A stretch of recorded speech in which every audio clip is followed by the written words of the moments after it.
As I sit here reading yet another survey from an academic opposing gambling, and you look into them in detail, you find that it's yet another gambling charity, so-called gambling charity, with annual income of £1.3 million.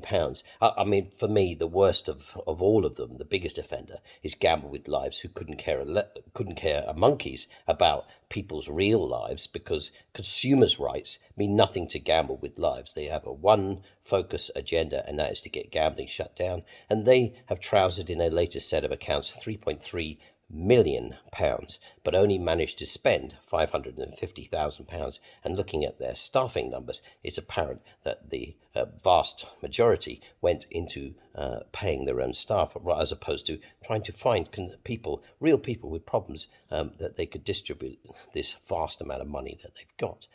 One has to ask questions about these organisations, and I'm not hearing that. And of course, many of the other anti-gambling lobbyists, such as, for example, Rob Davis, who pens articles in The Guardian, Paul Merson, Peter Shilton, all of these shits out there. That's what they are, they're shits. All opposing gambling and writing books, doing book deals and making themselves plenty of money out of opposing gambling. And this is a general theme across the industry. The industry is actively funding lobbyists and so-called charities whose very existence depends on income. And when you're getting all this income, why would you claim there's no problems in gambling? Why would you claim that? Because your income depends on saying that there is a problem. So we get surveys, for example, such as the entirely discredited, debunked 409 gambling-related suicides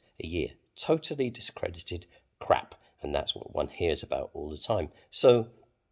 And I mean, the biggest offenders of all, in my opinion, the Gambling Commission, whose budgets have soared to extraordinary levels at a time when their staff are on 4-day weeks, working from home from 10 a.m. to 4 p.m. every single day. And no organisation is more vocal against its own industry than the Gambling Commission, treating the operators as if we're all children and we're all huge serial offenders and don't care about consumers, which is totally false.